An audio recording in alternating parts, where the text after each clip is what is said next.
Munich by Robert Harris. Read by Matthew Jones. Chapter 6. The lights were still switched on in Potsdamer Platz, looming war or not. The domes of Haus Vaterland with its UFA cinema and its giant cafe was lit by traceries of 4,000 electric bulbs. Opposite it, an illuminated billboard showed a movie star with glistening jet-black hair, his face at least 10 meters high, smoking a Macedon cigarette. Perfect. Hartmann waited for a tram to pass, then strolled across the street to the Bahnhof Potsdamplatz. 5 minutes later, he was aboard one of the suburban electric trains, rattling southwest into the night. He could not entirely throw off the sensation that he was being followed, even though his carriage, he had chosen to ride in the last one, was empty, apart from a pair of drunks and an SA man. The drunks got off at Schomberg, bowing to him elaborately as they left, and then it was only him and the stormtrooper. The city lights dwindled. Great areas of darkness spread around him, like mysterious black lakes. He guessed they must be parks. From time to time the train jolted and threw out blue flashes of electric sparks. They stopped at little stations, Friedenau and Forbachstrasse, the automatic doors opening onto deserted platforms. Finally, as they came into Steglitz, the SA man folded his paper and got to his feet. He brushed past Hartmann on his way to the door. He smelled of sweat and beer and leather. He hooked his thumbs into his belt and turned to address Hartmann. His plump, brown-clad body swayed with the train. He reminded Hartmann of a fat chrysalis about to burst. "Those fellows were disgusting." "I don't know. They seemed harmless enough." "No. They should have been locked up." The doors opened, and he stumbled out onto the platform. As the train pulled away, Hartmann looked back and saw him bent over, hands on his knees, vomiting. Out here the trees grew close to the track. The trunks of silver birches flashed past, luminous in the dark. One might imagine oneself to be in a forest. He rested his cheek against the cool glass of the window and thought of home and boyhood and camping in the summer, of singing and campfires, of the Wandervogel and the Nibelungenbund, of the noble elite and the salvation of the nation. He felt a sudden sense of exhilaration. A few more passengers got off at Bad Sandscher Garden, and at last he felt sure he was alone. At the next stop, Lichterfeld West, he was the only person to alight onto the platform, until the very last moment, when the doors had already started to close, and a man in the carriage in front just managed to squeeze through the gap.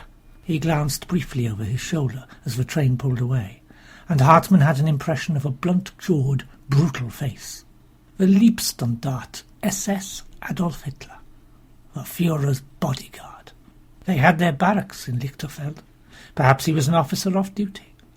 The man bent to tie his shoelace, and Hartmann walked quickly past him along the platform, up the flight of steps, through the deserted station with its closed ticket office, and out into the street. He had memorized the route before he left the office. Right, fourth, left. But instinct warned him to wait. He crossed the cobbled square in front of the station and stood in the doorway of a butcher's shop opposite. The station was eccentric. It had been built in the last century to resemble an Italianate villa. He felt as if he were a spy in a foreign country. After half a minute his fellow passenger emerged, hesitated and looked around, as if searching for Hartmann, then turned right and disappeared. Hartmann gave it another 5 minutes before he set off. It was a pleasant, leafy, bourgeois suburb, hardly a place in which to plot treason. Most of the inhabitants were already asleep, their shutters closed. A couple of dogs barked as he passed. He wondered why Oster wanted him to meet out here. He walked down Kunstberger Strasse and into Gothastrasse. Number 9 was a plain, double-fronted house, the sort of villa a bank manager might choose to live in, or a headmaster. The lights in the front windows were off, and suddenly it occurred to him that he might be walking into a trap. Kurt was a Nazi, after all. He'd worked with Ribbentrop for years. But then Hartmann was a party member himself. If one wanted to rise to a position of any influence, one had to be. He banished his suspicions, opened the little wooden gate and marched up the path to the front door, and rang the bell. A well-educated voice said, "Identify yourself." "Hartmann, Foreign Ministry." The door was unlocked. An elderly, bald-headed man of about 60 stood on the threshold. Large, round, melancholy blue eyes were set deep into his skull. A small dueling scar ran horizontally just below the left corner of his mouth. It was a fine, intelligent face. In his grey suit and blue tie he might have been a professor. "Beck," he said, and stuck out his hand. He pulled Hartmann into the house with a firm grip and shut the door and locked it. My God, thought Hartmann.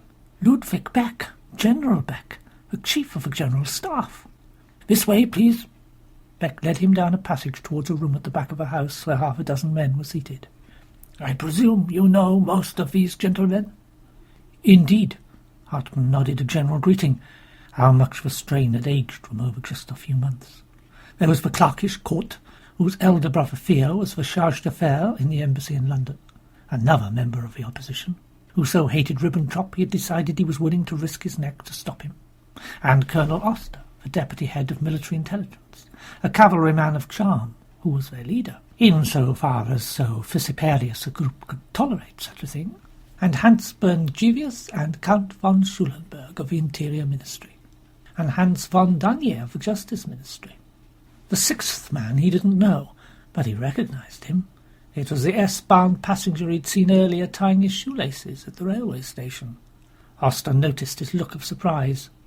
This is Captain Friedrich Heinz. I don't expect you know him. He's on my staff at the Abwehr. He is our man of action, he added with a smile. Hartmann didn't doubt it. The Abwehr man had the face of a boxer who'd been in too many fights. We've met, after a fashion. He sat down on the sofa. The room was oppressively hot and cramped. A pair of heavy velvet curtains was drawn across the window. The bookshelves were full of literature, French as well as German, and volumes of philosophy. On the table was a jug of water and some small glasses. Oster said, I'm grateful to General Beck for agreeing to see us tonight. The General would like to say something, I believe. Beck had seated himself on a hard wooden chair that placed him slightly higher than the rest of them. Only Colonel Oster and Herr Gisviot are aware of what I am about to tell you. His voice was dry, clipped, precise. A little under 6 weeks ago, I resigned as Chief of the General Staff in protest at the plan to go to war with Czechoslovakia. You won't have heard of my action because I promised the Führer I would not make it public. I regret agreeing to his request, but there it is. I gave my word. However, I am still in touch with my former colleagues in the High Command, and I can tell you that there is strong opposition to what is happening. So strong that I believe that if Hitler issues the order for mobilization tomorrow, there is a good chance the army will disobey it and move against the regime instead. There was a silence. Hartmann could feel his heartbeat accelerating. Oster said, Well, obviously this changes everything. We now have to be prepared to act decisively tomorrow. We may never get a better chance. Kurt said sceptically, And how is this coup to happen? With one stroke, the arrest of Hitler. The army will do this? No, we will need to do it. But surely only the army has the strength to accomplish such a task. Beck said, The Wehrmacht's difficulty is that we have sworn an oath of loyalty to the Führer. However, if there were to be some sort of disturbance in the Chancellery, the army could certainly move in to maintain order. That would not be incompatible with our oath. It's merely that the first move against Hitler could not be ours. It would have to come from others. Oster said, I've been analysing this for weeks. It really wouldn't take many men to arrest Hitler, provided we had the advantage of surprise, along with an undertaking that the army would then protect us from any rescue attempt by the SS. Captain Heinz and I estimate we'd need an initial force of about 50 men. And where are we to find these 50 men? Asked Kurtz. We already have them, said Heinz. Experienced fighters, prepared to move tomorrow. Good God! Kurtz stared at him as if he were crazy. Who are they? Where? How are they armed? The Abwehr will issue them with weapons, said Oster. We are only providing them with safe houses, close to Wilhelmstrasse, where they can wait until they receive the signal to move. They will be in position at dawn tomorrow, said Heinz. Each one of these men is a reliable comrade, known personally to me. Remember, I fought with Kapp in 1920, then with the Stahlhelm. If it's true, It's true. If anyone can pull it off, Heinz can. Hartmann knew Schulenberg only vaguely, a social aristocrat who joined the party before it came to power, and who had since become disillusioned. Nowadays he was stuck in some low-level police job in the Interior Ministry. Schulenberg said to Beck, "And you really think, General, that the army will turn on the Führer after all he's done for them and for Germany?" "I agree that much of what he has achieved in the foreign sphere has been remarkable. The return of the Rhineland, incorporation of Austria. But the point is, they were bloodless victories, and the return of the Sudetenland could be bloodless too. Unfortunately, he is not interested in achieving his aims peacefully anymore. The truth about Hitler, I came to realize over the summer, is that he actually wants war with Czechoslovakia. He is under the delusion that he's some kind of military genius, even though he has never risen higher than corporal. You fail to understand the man, unless you understand that. And on one thing the army is agreed. War with France and Britain this year would be disaster for Germany." Hartmann took his opportunity to speak. "Actually, I can show you the latest proof that Hitler wants war." He reached into his inside pocket and pulled out the text of Hitler's letter to Chamberlain. "This is the Führer's response to the British, sent to London earlier tonight." He handed the telegram to Oster, then sat back and lit a cigarette and watched as the letter was passed round. Kurt said, "How did you get hold of this?" "I had to take it from the Reich Chancellery to the British Embassy. I made a copy." "That was quick work." "Well, this settles it, gentlemen," said Oster, when he'd finished reading. "There's not a hint of compromise anywhere in it." "It's tantamount to a declaration of war," Beck said. Oster said, "We need to get it into the hands of the Commander-in-Chief first thing tomorrow. If this doesn't convince him that Hitler isn't bluffing, nothing will. Is it all right for us to keep it, Hartmann? Or does it need to go back to the Foreign Ministry?" "No, you can show that to the army." Doniani, a skinny, bespectacled figure, who even in his mid-30s still looked like a law student, raised his hand. "I've a question for Captain Heinz. Assuming we succeed in arresting Hitler tomorrow, what are we going to do with him?" "Kill him," said Heinz. No, I do not agree with that." "Why not? Do you imagine he would hesitate for a second to do the same to us?" "Of course not, but I do not want to stoop to his level of brutality. Besides, killing him would turn him into the greatest martyr in German history. The country would live in his shadow for generations." "Well, naturally we will not announce we have killed him. We can simply say he died in the fighting."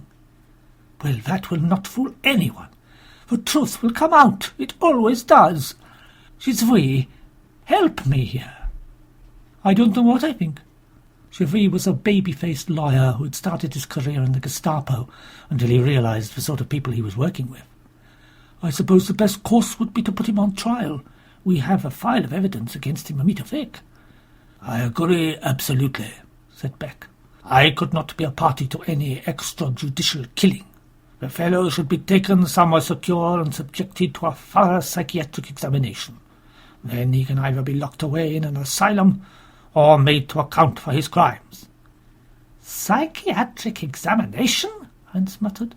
Oster said, "Kurt, what's your opinion?" "The problem with the trial is that it will give him a platform. He will be brilliant in a courtroom. Remember what happened after the beer hall." "Oh, that's true. What do you think, Hartmann?" "If you want my advice, we should kill the whole filthy lot of them. Himmler, Goebbels, Göring, the entire criminal gang." The violence in his voice surprised them. His fists were clenched. He stopped, conscious of Oster staring at him. "My dear Hartmann, usually so detached and ironical. Who knew you carried such hate?" Heinz was looking at him with interest for the first time. "You say you were in the Chancellery this evening?" "That's right." "Could you make sure you were there tomorrow morning?" "Perhaps." Hartmann glanced over at Kurt. "Erich, what do you think?" "I expect we could find some pretext." "Why?" "We need someone on the inside to make sure the doors stay open." "All right," Hartmann nodded. "I'll try." "Good." Donanier said, "But what shall we do with Hitler, gentlemen? What is our decision?" The conspirators looked from one to another. Eventually Oster said, "This is like arguing about what form of government we would have after the Third Reich. Will it be a monarchy or a democratic republic, or some combination of the two? The fact is, as the proverb says, before you can cook your rabbit, you have to catch it. Our absolute priority has to be stopping this madman from issuing the order for mobilization tomorrow afternoon. All else must be secondary to that objective. If he surrenders himself into our custody, all well and good, we will take him alive. If it looks as though he might get away, I do not think we have any choice except to shoot him. Can we agree on that? Hartmann was the first to nod. I second that. One by one the others followed suit, including eventually Don Anye. And, finally, the most obviously reluctant, Beck. Good, said Oster with a sigh of relief. That at least is settled. Tomorrow we strike. They left the house at intervals to avoid attracting attention. Hartmann was the first to go. A brief handshake with each of the others, an exchange of glances, a muttered good luck from Oster. That was all. The contrast between the violence they were contemplating and the sleeping suburban street was so incongruous that Hartmann had barely gone 50 paces before the entire encounter began to seem like an hallucination. He had to repeat the astonishing truth to himself. By this time tomorrow, Hitler could be dead. It was both impossible and yet entirely feasible. The hurling of a bomb, the pulling of a trigger, the slashing of a knife across the tyrant's throat. Wasn't this how history was so often made? For a moment he imagined himself as some noble young senator walking back from Brutus's house on the eve of the Ides of March, down from the Palatine to the Forum Romanum, under the same cloudy European sky. He saw a signpost pointing to the river. On impulse he followed it. He was too restless to think of returning to his apartment. In the middle of the bridge he stopped to light a cigarette. There was no traffic. Beneath him the Spree was greyly luminescent, disappearing into the distance towards the centre of Berlin between dark masses of trees. He set off along the footpath that ran beside it. He couldn't see the water, but he could sense its rustling movement, could hear its soft splashes as it encountered rocks and undergrowth. He must have walked for a couple of kilometres, his head full of images of violence and martyrdom, until eventually streetlights appeared ahead. The path ended in a small park with a children's play area. Slides, swings, a seesaw, a sandpit. The prosaic sight depressed him. It brought him back to earth. Who was he? Who indeed were Oster, Heinz, Doniani, Schulenberg, Kort and Beck? A handful against millions. They must be mad to think they could bring it off. On the far side of the park was a main road where the last bus from Steglitz was waiting to depart for the city. He climbed the twisting staircase to the upper deck. A young couple occupied the front seat, his arm around her shoulders, her head resting against his cheek. He sat at the back and watched them. In the cold, stale air of the bus he could smell the girl's perfume. The engine whined, the bus swayed. When she started to kiss her boyfriend, he looked away. The old longing returned. 10 minutes later, as they came into Schönberg, he went down the steps and stood on the platform until he saw a street he recognised. The bus slowed slightly, and he jumped off it sideways, his legs absorbing the impact in half a dozen long strides until he was able to bring himself to a halt. Her apartment block was above an automobile showroom. Behind the plate glass, in the harsh neon light, swastika banners hung from the ceiling between glittering Opels and Mercedes. The entrance was unlocked. He climbed 3 floors, past the heavy, closed doors of the other apartments. The landings smelled of dried flowers. There must be money somewhere for her to afford all this. Almost as soon as he rang the bell, she let him in, and he wondered if she'd been waiting for him. Frau Winter? Herr Hartmann? She locked the door behind him. She was wearing a kimono, the belt untied. Her toenails painted the same brilliant scarlet as the silk. Her black hair, unpinned now that she was away from the office, fell all the way to the small of her back. The skin of her feet, of her stomach, and between her breasts was alabaster white. As he followed her into the bedroom, he could hear a radio in the sitting room, tuned illegally to a foreign station playing jazz. She slipped off her robe and left it pooled on the carpet, then lay on the bed and watched him undress. When he was naked, he moved to switch off the light. No, leave it. She guided him into her at once. She never wanted them to take their time. It was one of the things he liked about her. Afterwards, as she always did, she went into the kitchen to fetch him a drink, leaving him as usual to stare at the photograph on the nightstand of her dead husband. She never removed it or laid it flat. Late 20s, infantry captain, handsome in his uniform in the photographer's studio, his gloved hands resting on the hilt of his sword. Hartmann guessed he must have been about the same age as him. Was that what this was about? Did she like to imagine it was the ghost of Captain Winter who was fucking her? She came back into the bedroom naked, 2 cigarettes between her lips, a glass of whisky in either hand, a large envelope under her arm. She gave him his drink and cigarette, then dropped the envelope onto his chest. He looked down his nose at it without moving. "What's this?"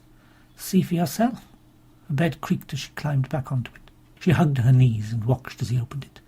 He pulled out the pages and started to read. "My God!" He sat up abruptly. "You want the English to fight? Show them that."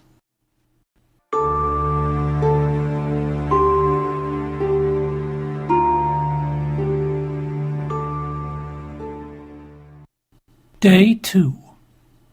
It took Leggett a few moments to work out where he was. His narrow mattress was hard, the room was not much larger than the metal bed frame, Regency-striped wallpaper, a ceiling that sloped steeply at an angle of nearly 45 degrees, no window, instead a skylight directly above his head, through which he found himself squinting at low grey cloud.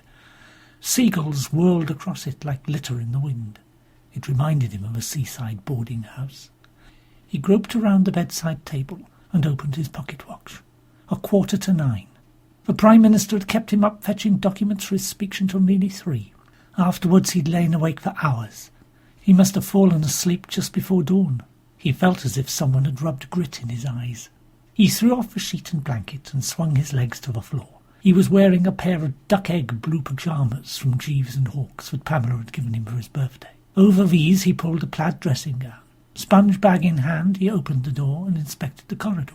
There were 3 bedrooms crammed into the attic of number 10 for staff who had been on call throughout the night. As far as he could tell, he was the only occupant.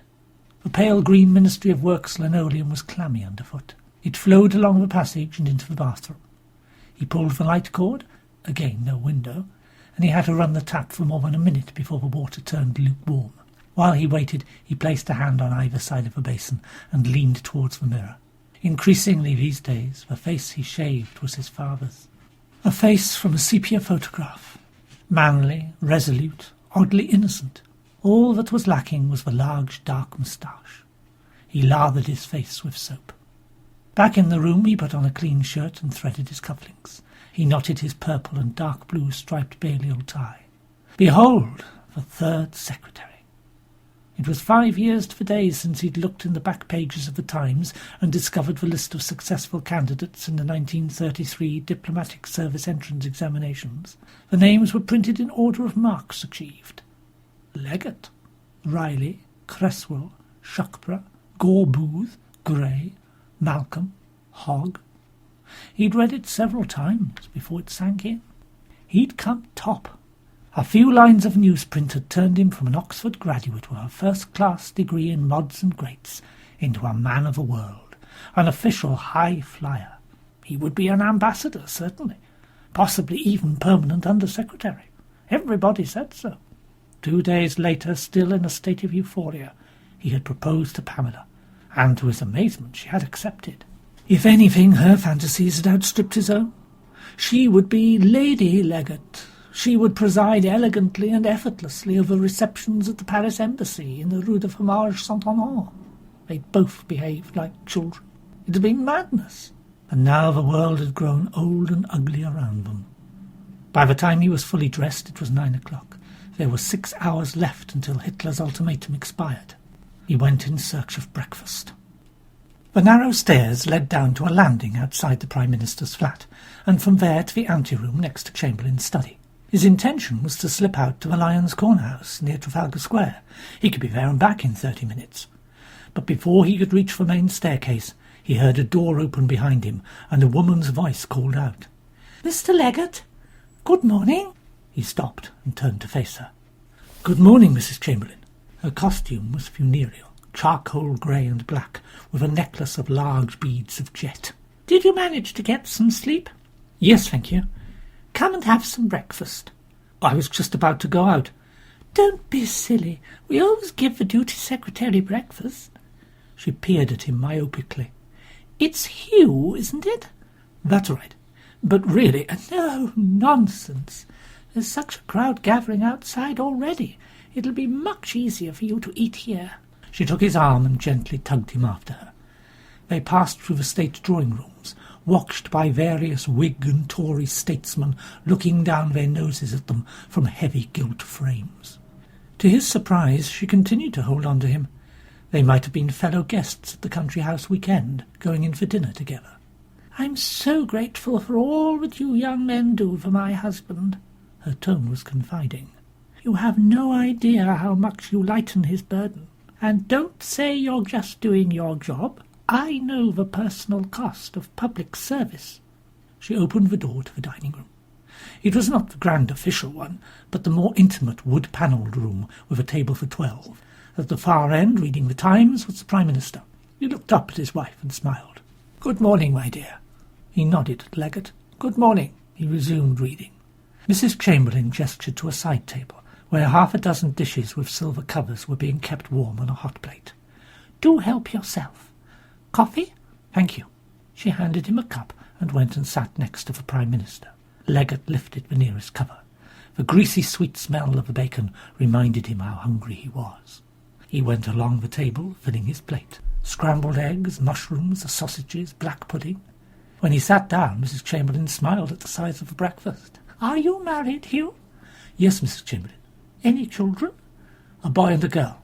"Exactly the same as us." "How old?" "They're 3 and 2. "Oh, how wonderful. Ours are much older. Dorothy's 27. She was recently married. Frank is 24. Do you like this coffee?" Leggett took a sip. It was disgusting. "It's very good, thank you. I make it with chicory." The Prime Minister rustled his paper slightly and grunted. Mrs. Chamberlain fell quiet and poured herself some tea. Leggett resumed eating. For several minutes there was silence. "Ah, now this is interesting." The Prime Minister suddenly lifted his paper and folded it to the page he'd been reading. "Could you make a note of this?" Leggett quickly put down his knife and fork and took out his notebook. "I shall need to write a letter to—" He brought the small print up close to his eyes. "Mr. G.J. Scully of 38 Dysart Avenue, Kingston-upon-Thames." "Yes, Prime Minister." Leggett was bewildered. "He has a letter to the editor printed.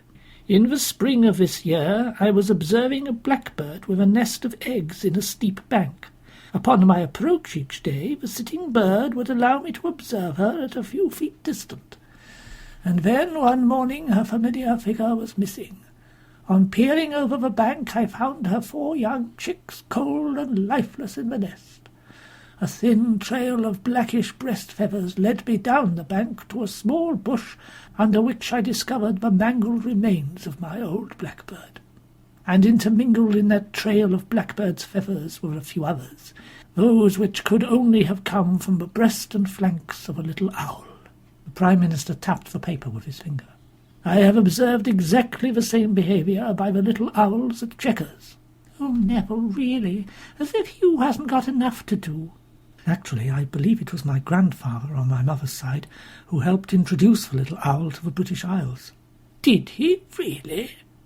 For the first time the Prime Minister looked at him with genuine interest. "Yes, he brought several pairs back with him from India." "What year would that have been?" "I should think about 1880. "So, in barely more than 50 years, this little bird has spread all over southern England. That is something to celebrate." "Well, not if you're a blackbird, apparently. Do you have time for a walk, Neville?"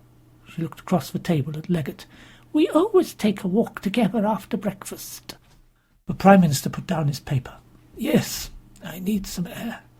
But not the park, I'm afraid. Not today. There are too many people. It will have to be the garden." "Why don't you come with us?" He followed the Chamberlains as they descended the grand staircase, arm in arm. When they reached the private secretary's corridor, the Prime Minister turned round to Leggett. "Would you mind just checking whether there's been a reply from Rome to my telegram last night?" "Of course, Prime Minister." They continued on to the cabinet room, while Leggett ducked into his office. Miss Watson was behind her wall of files. "Has the Foreign Office messenger been over yet?" "Not that I've seen." He checked with Sears, who said, "They don't normally show up till 11. "How was last night?" "This morning, you mean?" "Christ! How are you feeling?" "Bloody awful." "And the PM? Fresh as a daisy. Irritating, isn't it? I don't know how he does it." Cleverly was in his office dictating a letter to his secretary. Leggett put his head round the door. "Excuse me, sir. Has a telegram come in from the Rome embassy this morning? The Prime Minister wants to know." "I haven't seen anything. Why, what's he expecting?" "He wrote to Lord Perth late last night." "About what?" "Instructing him to ask Mussolini to intervene with Hitler." Cleverly looked alarmed. "But that wasn't authorised to Cabinet. Does the Foreign Secretary know?" "I'm not sure." "Not sure? It's your job to be sure." He reached for the telephone. Leggett took advantage of his distraction to escape. Inside the cabinet room, one of the doors to the terrace was open. The Chamberlains had already descended the steps and were strolling across the lawn. Leggett hurried after them. "No reply from Rome yet, Prime Minister." "You're sure it was sent?" "Definitely. I stood in the cipher room and watched it go." "Well then, we shall just have to be patient." The Chamberlains resumed their walk. Leggett felt awkward. He was conscious of Cleverly standing at his office window, talking on the telephone, watching him. Nevertheless, he fell in behind them. The weather was still mild and gloomy, the big trees turning brown. Drifts of fallen leaves lay across the damp grass and the flower beds. From beyond the high wall came the sound of traffic. The Prime Minister stopped beside a bird table. From his pocket he pulled a piece of toast he'd taken from the rack at breakfast. He broke it into pieces and laid them out carefully, then stepped back and folded his arms. He brooded. "What a day this promises to be. You know, I would gladly stand up against that wall and be shot, if only I could prevent war." "Neville, really? Please don't say such things." Mrs. Chamberlain looked as if she were about to burst into tears. The Prime Minister said to Leggett, "You were too young to fight in the last war. I was too old. In some ways that made it worse." He glanced up at the sky. "It was an absolute agony to me to see such suffering and to be so powerless. 750,000 men killed from this country alone. Imagine it. It wasn't just they who suffered, but their parents and their wives and children, their families, their friends. Afterwards, whenever I saw a war memorial or visited one of those vast cemeteries in France where so many dear friends are buried, I always vowed that if I was ever in a position to prevent such a catastrophe from happening again, I would do anything, sacrifice anything, to maintain peace. You can understand that?" "Of course. This is sacred to me." "I understand." "And it all happened only 20 years ago." He fixed Leggett with a gaze almost fanatical in its intensity. "It's not simply that this country is militarily and psychologically unprepared for war. That can be remedied. We are remedying it. It's rather that I truly fear for the spiritual health of our people if they do not see their leaders doing absolutely everything they can to prevent a second great conflict. Because of one thing I can assure you, if it comes, the next war will be infinitely worse than the last, and they will require great fortitude to survive it." Suddenly he turned on his heel and started marching back across the lawn to number 10. Mrs. Chamberlain stared helplessly at Leggett for a moment, then went after him. "Neville!" The energy of the old man was more than merely remarkable, thought Leggett. It was disconcerting. The Prime Minister trotted up a dozen steps to the terrace and disappeared into the cabinet room. His wife was not far behind. Leggett followed at a distance. On the terrace he stopped. Through the open door he could see the Chamberlains embracing. The Prime Minister was stroking her back in reassurance. After a while he stepped away slightly. He held her by the shoulders and stared at her intently. Leggett couldn't see her face. "Go on, Annie," he said gently. He smiled at her, brushed something from her cheek. "We'll be all right." She nodded and left without turning round. The Prime Minister beckoned Leggett into the room. He pulled a chair out from the cabinet table. "Sit down." Leggett sat. Chamberlain stayed on his feet. He patted his inside pockets and pulled out a cigar case. tipped out a cigar and snipped off the end with his thumb. He struck a match and lit the cigar, sucking at it until it was well alight. With a vigorous shake of his hand, he extinguished the match and threw it into an ashtray. "Take this down." Leggett reached for a sheet of headed notepaper, pen and ink. "To Reich Chancellor Adolf Hitler." His nib scratched across the paper. "After reading your letter, I feel certain that you can get all essentials without war and without delay." Leggett waited. The Prime Minister paced up and down behind him. "I am ready to come to Berlin myself at once to discuss arrangements for transfer with you and representatives of the Czech government." He paused until he saw Leggett had caught up. "Together with representatives of France and Italy, if you desire. I feel convinced that we could reach agreement in a week." At the end of the room the door opened, and Horace Wilson slipped in. He nodded to the Prime Minister and took a seat in the far corner of the table. "I cannot believe that you will take the responsibility of starting a world war which may end civilization, just for the sake of a few days' delay in settling this long-standing problem." He stopped. Leggett glanced round at him. "Is that it, Prime Minister?" "That is it. Sign with my name, and have it sent to care of Sir Neville Henderson in Berlin." He turned to Wilson. "All right. Excellent." Leggett began to stand. Chamberlain said, "Wait, there's another. This one is to Signor Mussolini." He took a few more puffs of his cigar. "I have today addressed a last appeal to Herr Hitler to abstain from force to settle the Sudeten problem, which I feel sure can be settled by a short discussion, and will give him the essential territory, population, and protection for both Sudetans and Czechs during transfer. I have offered myself to go at once to Berlin to discuss arrangements with German and Czech representatives, and if the Chancellor desires, representatives also of Italy and France." Across the table, Leggett could see Wilson nodding slowly. The Prime Minister continued. "I trust your Excellency will inform the German Chancellor that you are willing to be represented, and urge him to agree to my proposal, which will keep all our peoples out of war. I have already guaranteed that Czech promises shall be carried out, and feel confident full agreement could be reached in a week." Wilson said, "Are you going to inform the Cabinet?" "No." "Is that constitutional?" "I don't know. And frankly, at this stage, what does it matter? Either this will work and everyone will be too relieved afterwards to quibble, or it won't, and they will be too busy trying on gas masks to care." He said to Leggett, "Will you take those over to the Foreign Office and make sure they're dispatched at once?" "Of course, Prime Minister." He gathered the papers together. "At any rate," Chamberlain resumed to Wilson, "my conscience will be clear. The world will see I have done everything humanly possible to avoid war. The responsibility from now on rests solely with Hitler." Leggett quietly closed the door. Hartmann sat at his desk and pretended to work. In the open file in front of him was a copy of the Führer's latest telegram to President Roosevelt, dispatched the previous evening.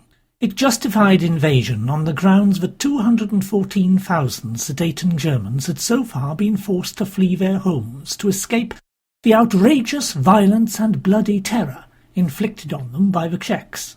Countless dead, thousands of injured, tens of thousands of detainees and prisoners, desolate villages. How much of this was true? Some of it? None of it? Hartmann had no idea. Truth was like any other material necessary for the making of war. It had to be beaten and bent and cut into the required shape.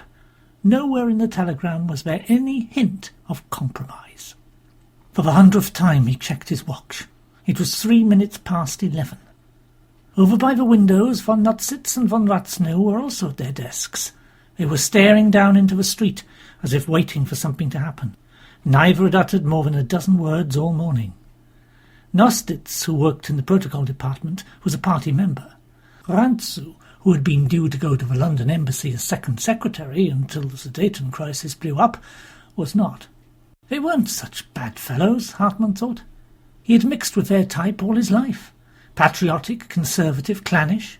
For them, Hitler was like some crude gamekeeper who'd mysteriously contrived to take over the running of the family estates. Once installed, he'd proved an unexpected success, and, well, they'd consented to tolerate his occasional bad manners and lapses into violence in return for a quiet life. Now they'd discovered they couldn't get rid of him, and they looked as if they were starting to regret it. Hartmann briefly considered confiding in them, but decided it was too risky. The shrilling of his telephone made all three men jump. He picked up a receiver. "Hartmann? Paul, it's Kurt. Come to my office immediately." The line went dead. Hartmann hung up. Rantzau couldn't keep the anxiety out of his voice. "Is something going on?" "I don't know. I'm wanted over the road." Hartmann closed the Roosevelt file. Beneath it was the envelope he had been given by Frau Winter. He ought to have hidden it somewhere when he went back to the apartment to change, but he couldn't think of any place secure enough. Now he slipped it into an empty folder, unlocked the bottom left-hand drawer of his desk, and buried it in a pile of documents. He locked the drawer and stood. It struck him that if things went wrong, he might never see his colleagues again. He felt an unexpected rush of affection. "Not such bad fellows," he thought. He said, "If I hear anything more, I'll let you know." He collected his hat and hurried out of the door before his face could betray him, or they could ask any more questions. Although he'd been made foreign minister in February, Ribbentrop still preferred to operate out of his old headquarters on the opposite side of the Wilhelmstrasse, in the massive Prussian Ministry of State building. His staff shared the same floor as the Deputy Führer, Rudolf Hess, and Hartmann was obliged to make his way past half a dozen brown, uniformed Nazi Party officials, huddled in conversation, before he reached Kurt's office. Kurt himself opened the door, beckoned him inside, and locked it after him. Normally he had a secretary, but she wasn't there. He must have sent her away. "Oster just came to see me. He says it's happening." The Rhinelander's eyes were blinking rapidly behind his thick glasses. He opened his desk drawer and took out a pair of handguns. "He gave me these." He laid them on the desk carefully. Hartmann took one. It was the latest Walther, small, only about 15 centimetres long, easy to conceal. He weighed it in his hand, clicked the safety catch off and on. "Loaded?" Kurt nodded. Suddenly he started giggling like a schoolboy. "I can't believe it's happening. I've never fired a gun in my life, have you?" "I've hunted since I was a boy." Hartmann took aim at the filing cabinet. His finger tightened round the trigger. "Rifles, mostly. Shotguns." "Isn't it the same thing?" "Not exactly, but the principle is the same. So what's going on?" "Oster gave you a copy of Hitler's reply to Chamberlain, to General Holder in Army Headquarters this morning." "Who's Holder?" "Beck's successor as Chief of the General Staff. Holder was appalled, according to Oster. He's definitely with us, even more opposed to Hitler than Beck." "He'll order the army to move?" "Oh, no. He hasn't the authority. He's in charge of planning, not operations. He's going to talk to Brauchitsch. As Commander-in-Chief, Brauchitsch has the power." "Would you mind putting that thing down? You're making me nervous." Hartmann lowered the gun.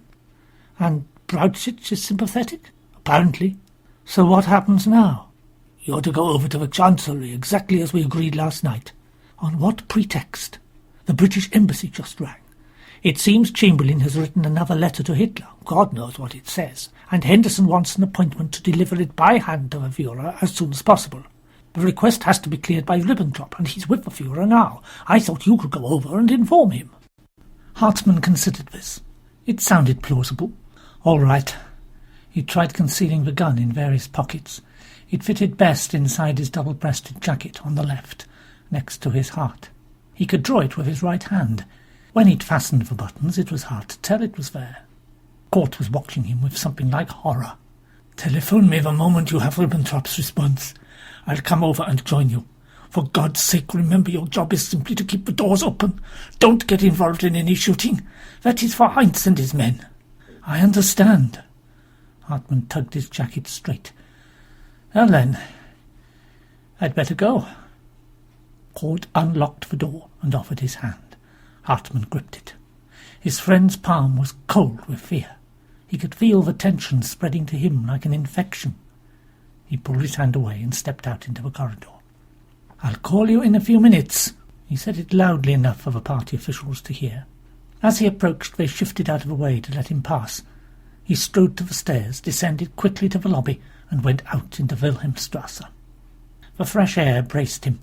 He walked past the brutalist modern facade of the propaganda ministry, waited for a lorry to go by, then crossed the street towards the Chancellery. The forecourt was crowded with 20 or 30 official cars, long black limousines flying swastika pennants. Some had SS number plates. It looked as though half the regime had turned up to witness this historic moment when the ultimatum expired. Hartmann showed his identity card to the policeman on the gate and stated his business. He was an official from the Foreign Ministry. He had an urgent message for Herr von Ribbentrop. The mere act of repeating it gave him confidence. It had the merit of being true, after all. The policeman opened the gate. He strode rapidly around the perimeter path of the courtyard to the main entrance. A pair of SS guards blocked his way, then stood aside even before he'd finished his explanation. Inside the crowded lobby, he counted 3 more guards with machine guns. The high double doors to the reception rooms were closed. A tall SS adjutant in a white ceremonial jacket stood in front of them. His face was unnaturally hard and angular. He looked like the male model in the cigarette advertisement in Potsdamer Platz, except with blonde hair. Hartmann approached him and saluted. "Heil Hitler! Heil Hitler! I have an urgent message for Foreign Minister von Ribbentrop." "Very well. Give it to me. I'll make sure he gets it. I must deliver it personally." "Well, that's not possible. Foreign Minister von Ribbentrop is with the Führer. No one is to be admitted." "Those are my orders." "And those are my orders." Hartmann used his height and 3 centuries of Junker ancestry. He stepped up close to the adjutant and lowered his voice. "Listen to me very carefully, because this is the most important conversation you will ever have in your life. My mission concerns a personal message from the British Prime Minister to the Führer. You will take me to Herr von Ribbentrop immediately, or I can assure you he will speak to the Reichsführer SS, and you will spend the rest of your career shoveling shit in a cavalry barracks." The adjutant was defiant for a second or two. Then something shifted in his clear blue eyes and broke. "Very well. Follow me." He opened the door onto a crowded salon.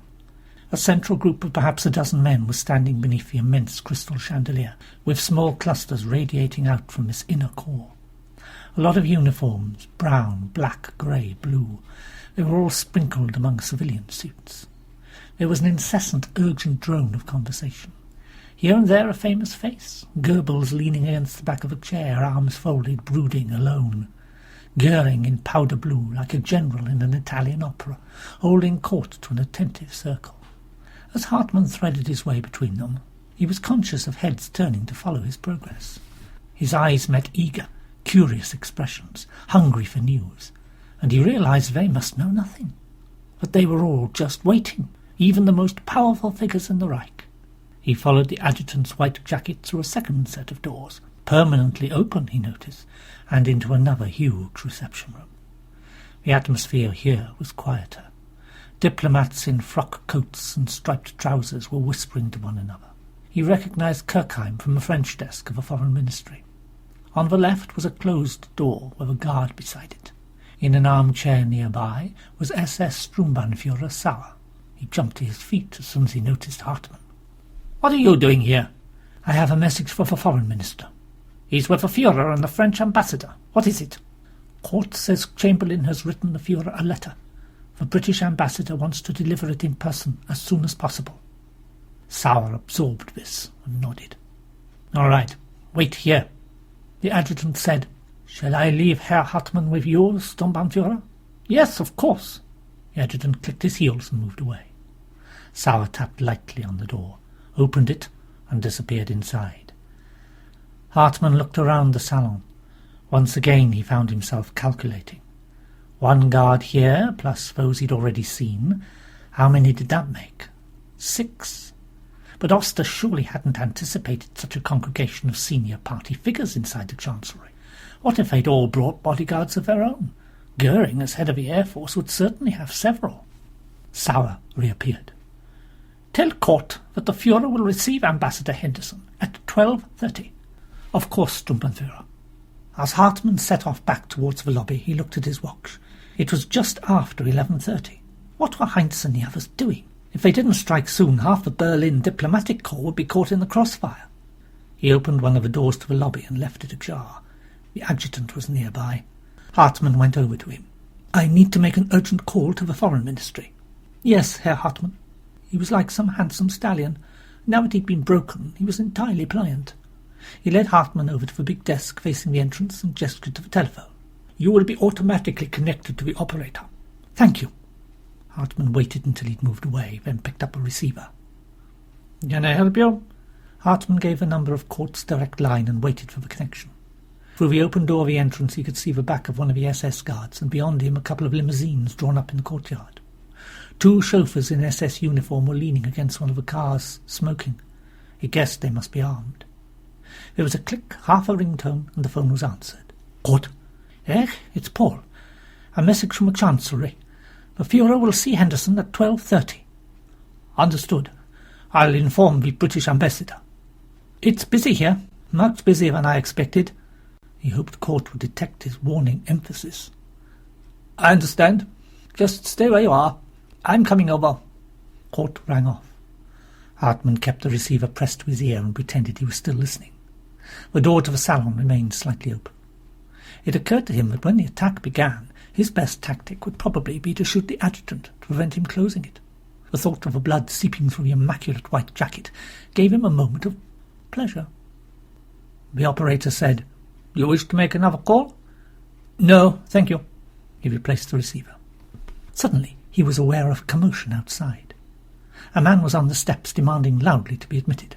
The adjutant hurried towards the entrance, and Hartmann's hand slipped immediately beneath the fabric of his suit to his inside left pocket. He could feel the gun.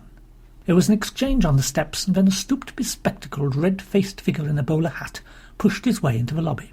He was out of breath and elderly. He looked as if he might be about to have a heart attack. Hartmann withdrew his hand at once. He recognized him from the diplomatic circuit, the Italian ambassador. His eye fell on Hartmann. He squinted at him in dim recognition. "You are from the Foreign Ministry, yes?" His German accent was atrocious. "Yes, Your Excellency." "Will you please then tell this fellow I need to see the Führer at once?" "Of course." To the adjutant, Hartmann said, "Leave this with me." He guided the Italian ambassador towards the Grand Salon. The adjutant made no attempt to stop him. The ambassador nodded to a few of the men he recognized, to Goebbels and to Goering, but he did not break his step, even as the conversations paused all around them. They went on into the second reception room. Sauer scrambled to his feet in surprise. Hartmann said, "His Excellency needs to speak with the Führer." "Tell him I have an urgent message from the Duce." "Of course, Your Excellency." After Sauer had vanished into the other room, the ambassador remained where he was, staring straight ahead. He was trembling slightly. "Would you care to sit, Your Excellency?" He shook his head briefly. There was the sound of a door opening. Hartmann turned to look. Sauer emerged first, followed by the Foreign Office interpreter, Paul Schmidt, and then, frowning, his arms crossed over his chest, plainly both mystified and wary of what this sudden arrival might portend. Adolf Hitler. Leggett was in the garden room of number 10, once again standing behind Joan as she finished typing the Prime Minister's speech. It was just after 1 o'clock. The PM was due to leave for the House of Commons at 2. Unlike his broadcast of the night before, this one was a monster, as long as a budget statement. 42 typed pages, more than 8,000 words. No wonder it had taken until the early hours of the morning to complete. Leggett reckoned the old man would need the best part of an hour and a half simply to deliver it, even if there were no interruptions. Today we are faced with a situation which has had no parallel since 1914. It was so long, not by choice, but of necessity. Parliament had been in recess for the past 2 months, and when the House had risen for the summer, there had been no Czech crisis, no imminent war, no gas masks or slit trenches. Families had gone on holiday. England had beaten Australia in the 5th Test at the Oval by an innings and 579 runs. It had been another world. The Prime Minister had a duty to bring the country's elected representatives up to date on all that had happened since July. The telegrams and minutes on which the speech was based, which Leggatt had compiled for the PM the night before, were at that moment being printed by His Majesty's Stationery Office as a white paper. The Czechoslovakian crisis, notes of informal meetings of ministers. It would be released to peers and MPs at the same time as the Prime Minister was speaking. Not every document was to be made public. The Foreign Office and the Cabinet Office had weeded out the more sensitive documents, in particular the agreement between Chamberlain and the French Prime Minister Daladier, saying that even if a war was fought and won, Czechoslovakia in its present form would cease to exist. That was to remain classified. As Sears observed, it would be bloody hard to convince people the sacrifice was worth making if that became known. Joan finished typing the final page and pulled it from her machine. 4 copies. 1 top sheet for the Prime Minister, plus 3 flimsy carbons for the Foreign Office, the Cabinet Office, and number 10. She clipped each of them together and handed them to Leggatt. "Thank you, Joan. You're welcome." He lingered for a moment beside her desk. "Joan what, might I ask?" "Just plain Joan would be sufficient, thank you." He smiled and went upstairs to his office. To his surprise, he found the room was occupied. Cleverly was seated at his desk. He couldn't swear to it, but it seemed to him that the older man had been going through his drawers. "Ah, Leggatt, I was looking for you. Is the PM speech ready?" "Yes, sir, it's just been typed up." He showed him the copies. "In that case, there's something else I need you to do, if you wouldn't mind coming with me." Leggatt followed him along the corridor into the principal private secretary's office.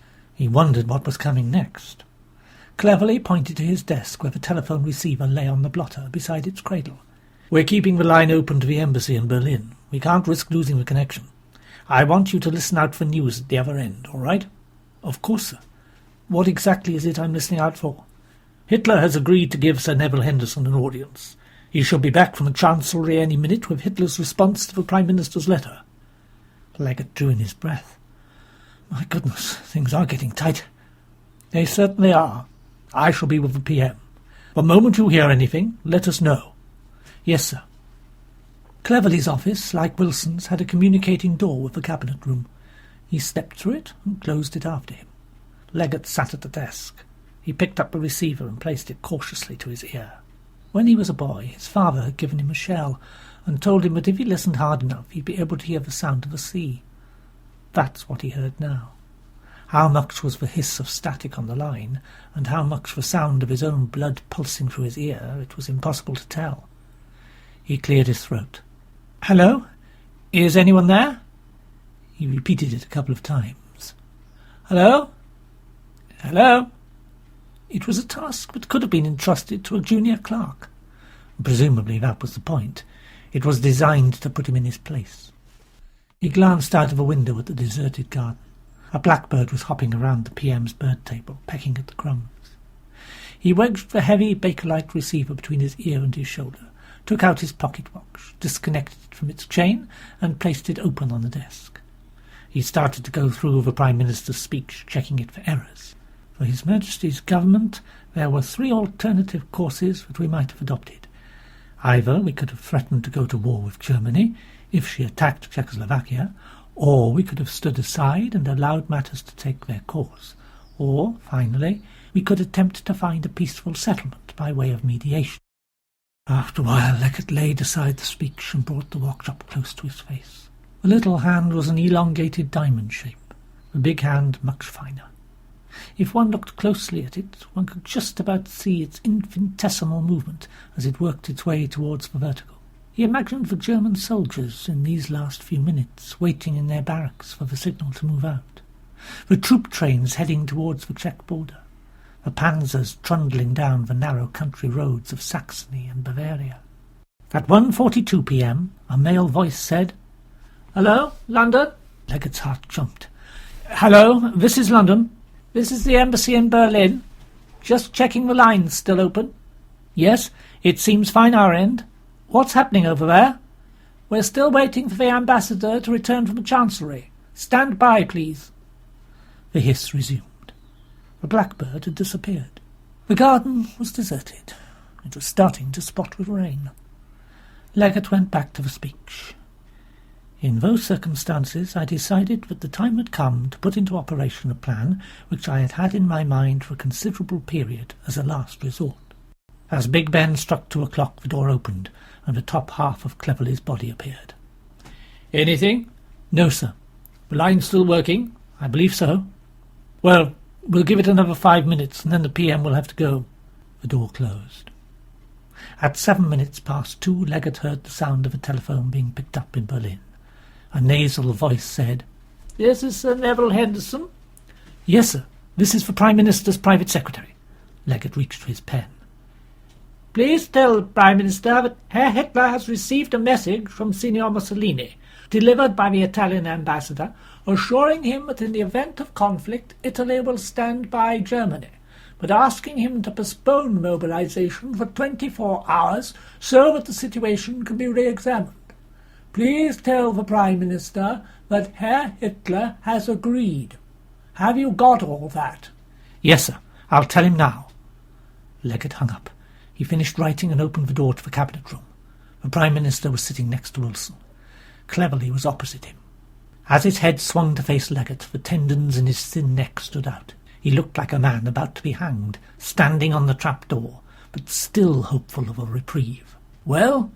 "Mussolini has sent a message to Hitler. Italy will fulfill its obligations to Germany if it comes to war, but he has asked Hitler to postpone mobilization for 24 hours, and Hitler has agreed." 24 hours? Chamberlain's head drooped in disappointment. "Is that all?" Wilson said, "It's better than nothing, Prime Minister. It shows he's having to listen to outside opinion, at least. This is good news." "Is it?" "I feel as though I'm slithering towards a cliff edge and trying to catch hold of every root and branch to stop myself sliding into the abyss. 24 hours! "At least it gives you an ending to your speech," said Cleverley. The Prime Minister tapped his forefingers on the table. Eventually he said to Leggett, "You had better come with me. We can amend the speech in the car." "I can come if you prefer," said Cleverley.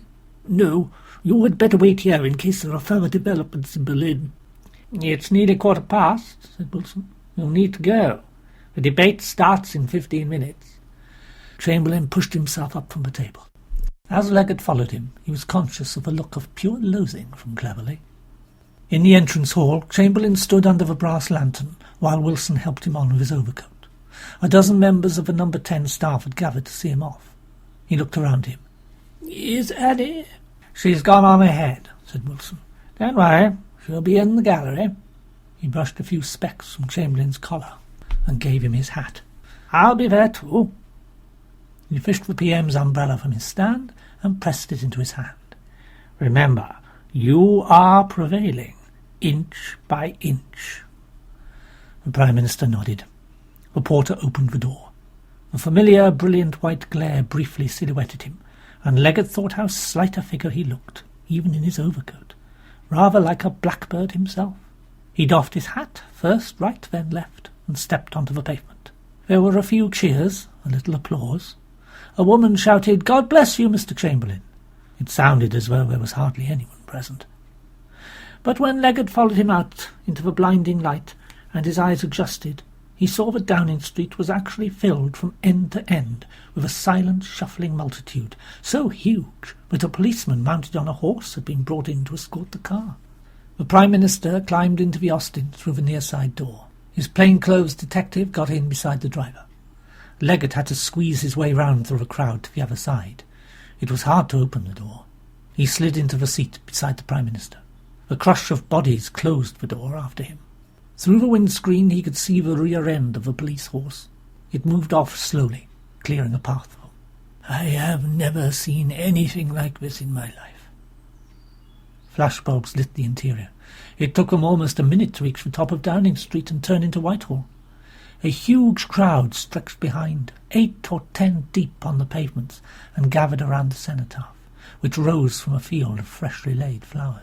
A pair of Chelsea pensioners in their medals and scarlet uniforms, carrying a wreath of poppies between them, turned to stare at the Prime Minister's car as it drove past.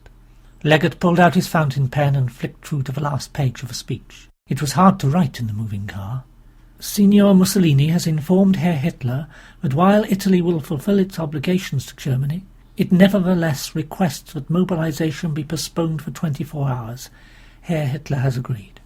He showed it to the Prime Minister, who shook his head. "No, that doesn't go far enough. I must pay some kind of tribute to Muscle. We need to keep him on our side." He closed his eyes. "Write this down. Whatever views honourable members may have had about Signor Mussolini in the past, I believe that everyone will welcome his gesture of being willing to work with us for peace in Europe." As they entered Parliament Square, the car was once again forced to slow to walking pace, then brought to a halt. Mounted police surrounded them. The grey sky, the sombre quiet of the crowd, the red wreaths, the clatter of the horses' hooves. It was like a state funeral, thought Leggett, or the 2-minute silence on Armistice Day. Finally the car broke free, and they accelerated through the iron gates into New Palace Yard. He glimpsed a policeman saluting. Their tyres thumped over the cobbles. They passed under an arch into Speaker's Court and pulled up beside a Gothic wooden door. The detective jumped out. A few seconds later Chamberlain was across the cobbles and climbing the stone staircase, Leggett behind him. They emerged onto a green-carpeted, wood-panelled corridor directly adjacent to the Commons' chamber. 600 MPs were already assembled, waiting for the session to begin. Through the closed doors came a continuous low rumble of conversation. In the outer office of the Prime Minister's suite, a female secretary stood to attention as the PM entered. Chamberlain marched past them into the conference room, handing his hat and umbrella to Miss Watson. He shrugged off his overcoat. 2 men were waiting by the long table. His parliamentary private secretary, Alec Dunglass, the heir to an earldom whose misfortune, or perhaps it was the key to his success, was to look as if he'd just stepped out of a novel by P.G. Wodehouse, and the chief whip, Captain Margeson. The Prime Minister said, "I'm so sorry to keep you all waiting. The crowds are quite unbelievable." Margeson said briskly, "If you're ready, Prime Minister, it's nearly 3:15. We should go in right away." "Yes, very well." They walked back out of the office and across the corridor towards the door of the chamber. The noise grew louder. The Prime Minister adjusted his cuffs. "What is the mood of the House?" "Strong support for your action right across the party. Even Winston is subdued. You'll see some contraption beside the dispatch box. You can ignore it. The BBC wanted to broadcast your statement, but the Labour whips have refused. They say it gives the government an unfair advantage." Dunglass said, "I put a little brandy in your water, Prime Minister. It's good for the voice." "Thank you, Alec." Chamberlain stopped and held out his hand. Leggett gave him his copy of the speech. He weighed it in his hand and managed to smile. "I certainly have a lot to get through." Dunglass pulled the door open. Margeson went in first. He used his shoulders to clear a path through the MPs who were crowded around the Speaker's chair. As the Prime Minister came into full view of the chamber, the rumble of noise swelled to a deep masculine roar. Leggett felt it as something almost visceral. The heat, the colour, the noise, like emerging into a football stadium. He turned right and made his way with Miss Watson to the bench reserved for government officials. Before him the Speaker's voice cut through the din. "Order! Order! The House will come to order!" The Prime Minister was heard in absolute silence. No member rose to interrupt him as he recounted, day by day, sometimes hour by hour, the narrative of the crisis.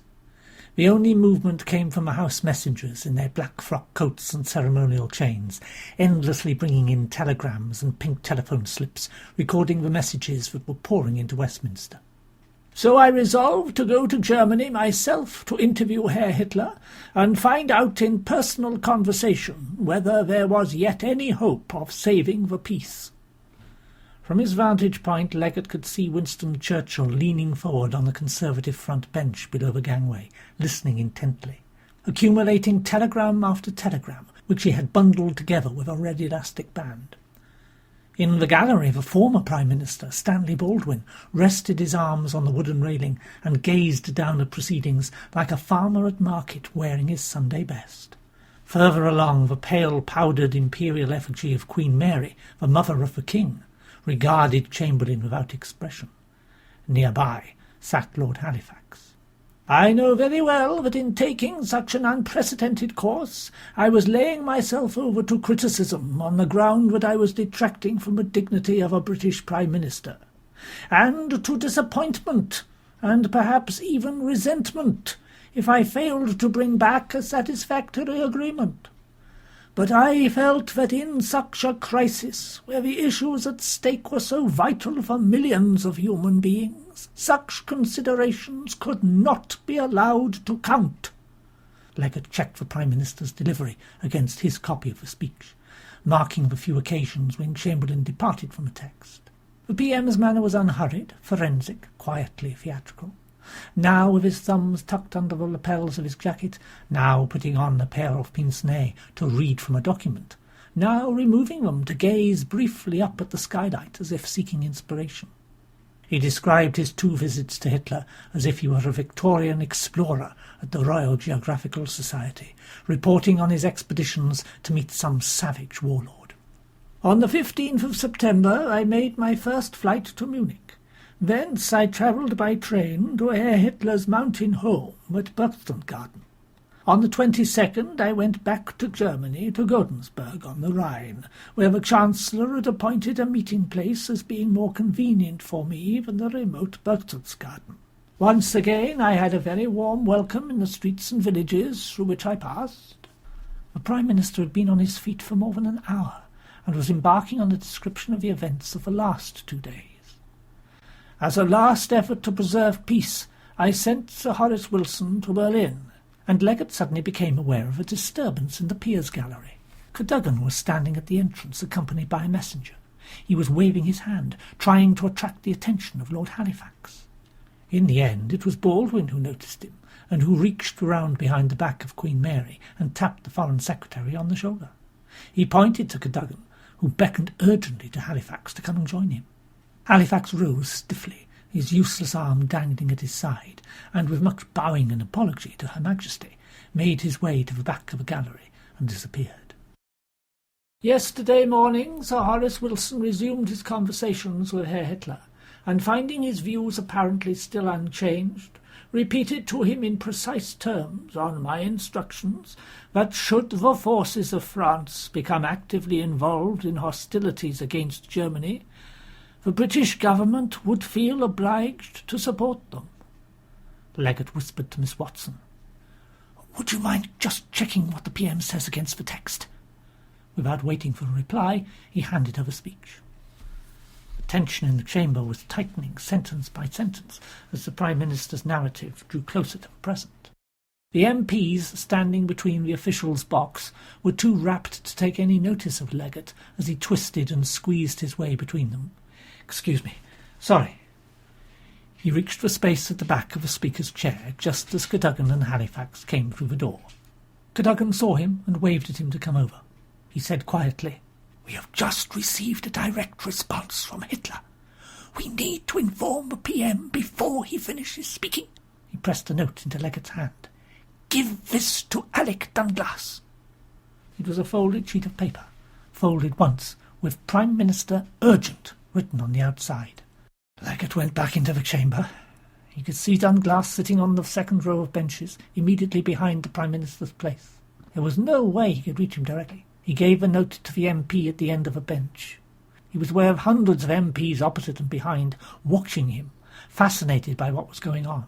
He whispered to the MP, "Would you mind passing this along to Lord Dunglass?" He followed its progress as it travelled from hand to hand like a lit fuse until it reached Dunglass, who opened it with his usual slightly goofy expression and read it. Immediately he leaned forward to murmur in the ear of the Chancellor of the Exchequer, who put his hand over his shoulder and took the note. The Prime Minister had just finished reading out the latest telegrams to Hitler and Mussolini. "In reply, I am told Signor Mussolini has asked Herr Hitler for extra time to re-examine the situation and endeavour to find a peaceful settlement. Herr Hitler has agreed to postpone mobilization for 24 hours. For the first time since he started speaking, there was a murmur of approval.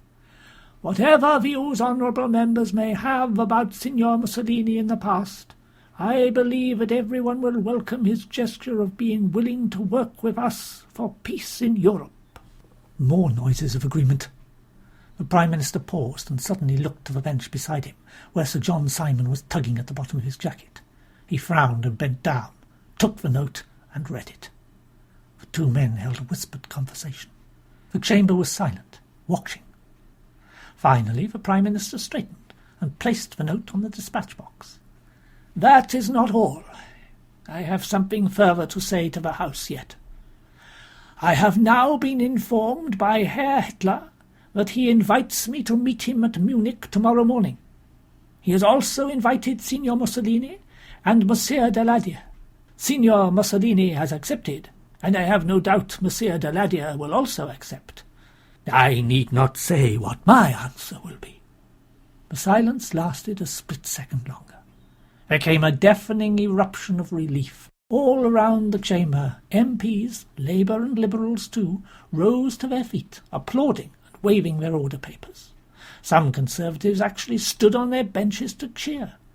Even Churchill eventually lumbered to his feet, although he looked as sulky as a toddler. On and on it went, minute after minute, as the Prime Minister glanced around, nodding, smiling. He tried to speak, but they would not let him. Eventually he managed to wave them back to their places. "We are all patriots, and there can be no honourable member of this House who did not feel his heart leap that the crisis has once more been postponed to give us an opportunity to try what reason and goodwill and discussion will do to settle a problem which is already within sight of settlement. Mr. Speaker, I cannot say any more. I am sure that the House will be ready to release me now to go and see what I can make of this last effort. Perhaps they may think it will be well, in view of this new development, that this debate shall stand adjourned for a few days, when perhaps we may meet in happier circumstances." There was further prolonged acclamation, and it was only then, to his embarrassment, that Leggett realised he had forgotten his professional neutrality, and had been cheering with all the rest.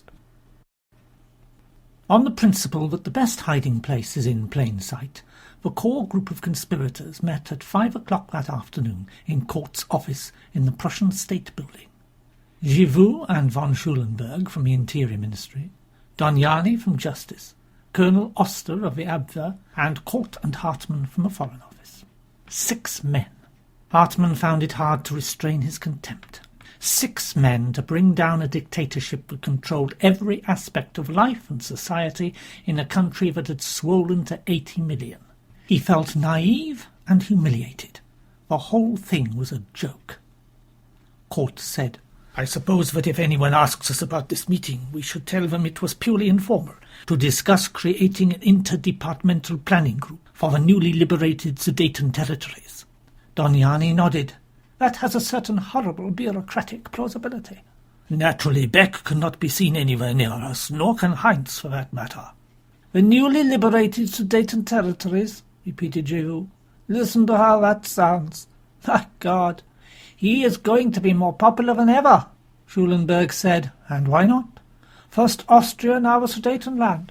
The Führer has added 10 million ethnic Germans to the Reich in less than 7 months, without needing to fire a shot. Goebbels will say he is our greatest statesman since Bismarck. And perhaps he is." He looked around the room. "Have you considered that, gentlemen, that we may be wrong?" Nobody responded. Court was seated behind his desk.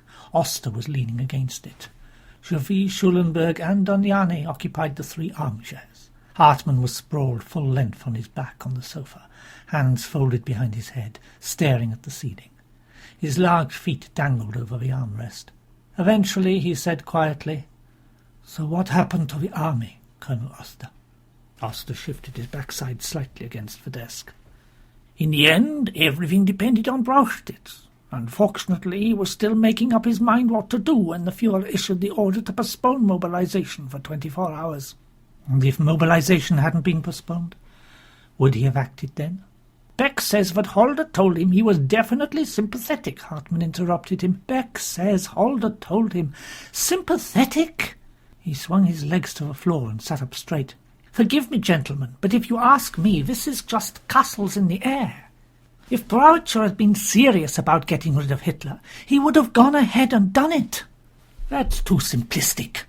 It was always understood that the only circumstances in which the army would take action would be if they were convinced that there was going to be a war against France and Britain, because they thought that Germany would lose."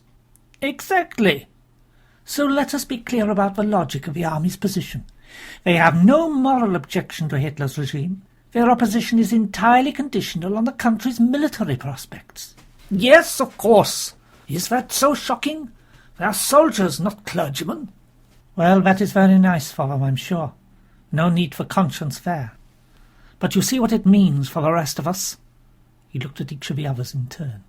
As far as the army is concerned, as long as Hitler is winning, he is safe. Only when he starts to lose will they turn against him, by which time it will be too late. Keep your voice down, warned Kurt. Hess's office is just along the corridor. Oster was visibly controlling his temper. I am as disappointed as you are, Hartmann. More so, I would imagine. Please don't forget it has taken me months to get the army this far. All summer I've been sending messages to London, telling them that if only they would stand firm, they could leave the rest to us. Unfortunately, I had not reckoned on the cowardice of the British and the French. Kurt said, They will pay a terrible price for it in the long run. And so will we. There was a silence. It still seemed unbelievable to Hartmann that Hitler had swerved away from war at the last minute. He had watched it happen. History made at a distance of 5 meters. The red-faced, trembling Atterlicho had stammered out his message loudly enough for everyone nearby to hear, as if he were a herald in a play. The Duce informs you that whatever you decide, Führer, Fascist Italy stands behind you. But the Duke is of the opinion that it would be wise to accept the British proposal, and begs you to refrain from mobilization. As Schmidt translated the Italian to German, Hitler's face had betrayed neither anger nor relief, his features as immobile as a bronze bust. "Tell the Duce that I accept his proposal," he had said. And with that, he had returned to his office. From the corridor came a burst of raucous laughter. The party officials were celebrating. Hartmann had narrowly managed to avoid their embraces on the way in. One had a bottle of schnapps he was passing round. "So what are we to do now?" asked Chevrolet. "If we can't make a move without the army, and if Hartmann's analysis of their attitude is correct, then we are nothing but a group of powerless civilians, doomed to wait and watch until our country is destroyed." "It seems to me there's only one chance left to us," said Hartmann. "We need to try to prevent an agreement being signed tomorrow at Munich." "That's highly unlikely," said Kurt. "It's as good as signed already. Hitler is going to accept what the British and the French have already offered, which is basically what he asked for in the first place. Therefore the conference is a ritual. Chamberlain and Daladier will fly in and stand in front of the cameras and say, 'Here you are, dear Führer,' and then they shall fly home again." "It doesn't have to be like that. Hitler has not postponed the mobilization. He hasn't cancelled it." "Nevertheless, I can assure you that that is how it will be." "I need to meet with Chamberlain." "Ha!" Kurt threw up his hands. "Naturally." "I am serious," said Hartmann. "Your seriousness is not the issue. In any case, we are past that stage. My brother sat in Halifax's office in the Foreign Office just 3 weeks ago and warned him explicitly what was coming. It did no good." "Halifax is not Chamberlain," Damiani said. "My dear Hartmann, what could you possibly say to him that would make the slightest difference?" "I would show him proof." "Proof of what?" "Proof that Hitler is bent on a war of conquest, and that this may be the last chance to stop him." "It's simply foolish, as if Chamberlain would take any notice of a low-level young person such as Hartmann." Hartmann shrugged. He took no offence. "Nevertheless, it's worth a try. Does anyone have an alternative idea?" "Might we also be allowed to see this proof?" "I would prefer not." "Why?" "Because I promised the person who gave it to me I would only show it to the British." There was some muttering of protest, scepticism, irritation. "I must say I find it highly offensive you will not trust us." "Do you really, Schulenberg?" "Well, I'm afraid that it cannot be helped," Oster said. "And how do you propose to arrange your own private meeting with the Prime Minister of the United Kingdom?" "Obviously, as a first step, I would need to be accredited to the conference, as part of the German delegation." "How is that to happen?" said Kurt. And even if you were let in, there is simply no possibility you could get access to Chamberlain alone. I believe it could be done. Quite impossible. How? I know one of his private secretaries. The revelation took them by surprise. After a pause, Oster said, "Well, that's something, I suppose. I'm not sure how it helps." "It means I must stand a chance of getting through to Chamberlain, or at least of getting my information into his hands." He leaned forward, imploring. "Nothing may come of it, I accept. I understand your scepticism. But surely it is worth one last try. Colonel Oster, you have contacts in Whitehall." "Yes." "Is there time to get a message to them, to ask if this man could fly to Munich as part of Chamberlain's entourage?" "Possibly. What's his name?" Hartmann hesitated. Now it came to it, he found it oddly difficult to say it out loud. "Hugh Leggett." Oster produced a small notebook from his breast pocket and wrote it down. "And he works in Downing Street, you say? Will he be expecting to hear from you?" "Possibly. I've already sent him something anonymously. I'm fairly sure he'll guess it's from me. He knows I'm in the Foreign Ministry." "How did you get it to him?" Hartmann turned to Court. "Your brother delivered it." Court's mouth flapped open in surprise.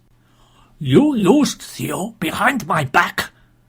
"I wanted to open my own channel of communication, to show him something, to establish I was serious." "And what was this earlier something? Or is that also secret?" Hartmann was silent. Schulenberg said bitterly, "No wonder the English do not take us seriously.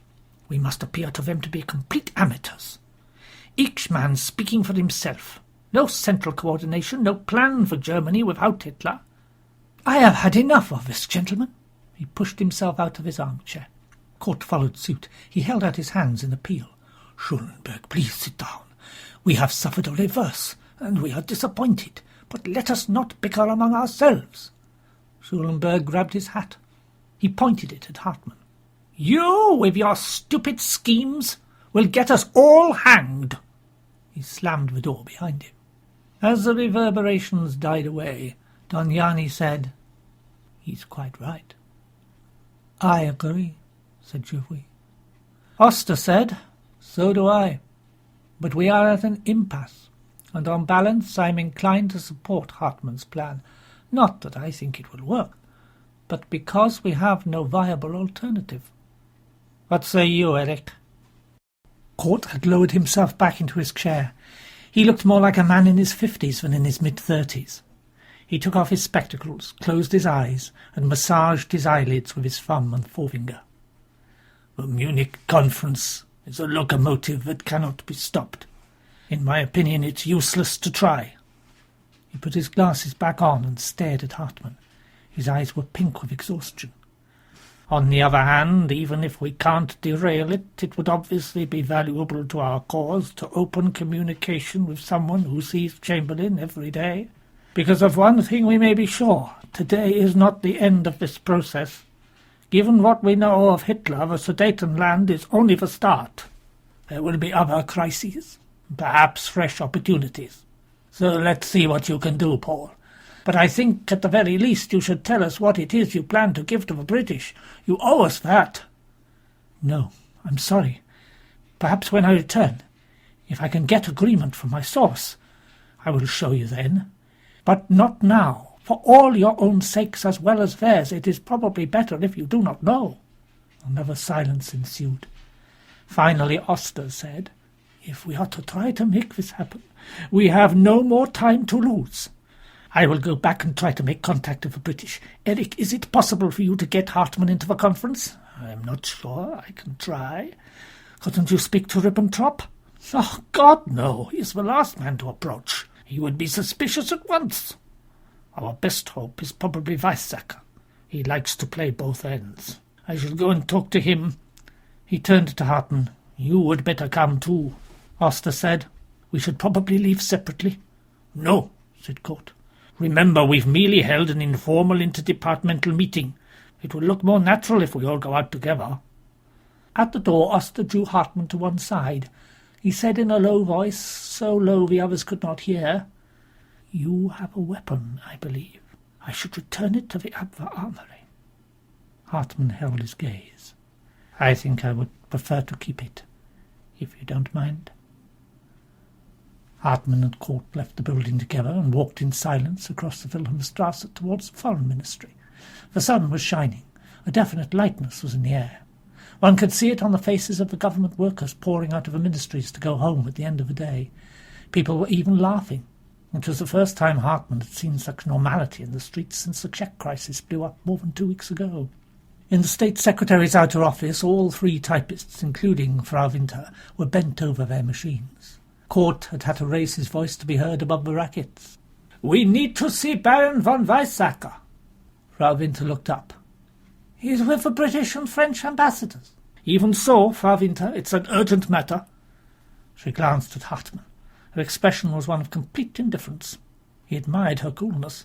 He had a sudden vision of her naked on the bed waiting for him, her long white limbs, her heavy breasts, her nipples hard. "Very well."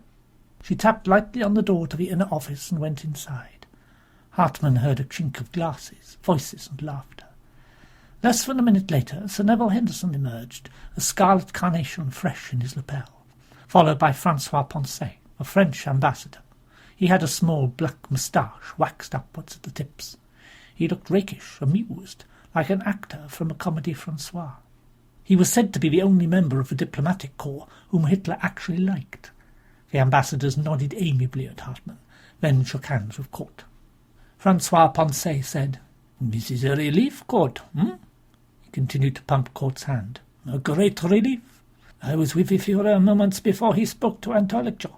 When he returned to the room, his exact words to me were, 'Tell your government I have postponed mobilization for 24 hours to meet the wishes of my great Italian ally.' Imagine if the communists had cut the telephone lines from Rome to Berlin that morning, We would all be at war. Instead of which," he flourished his hand at the room, "we still have a chance." Court bowed slightly. "Your Excellency, it is a great deliverance." Frau Winter appeared at the door. "The State Secretary is waiting for you." Hartmann caught her scent as he passed her.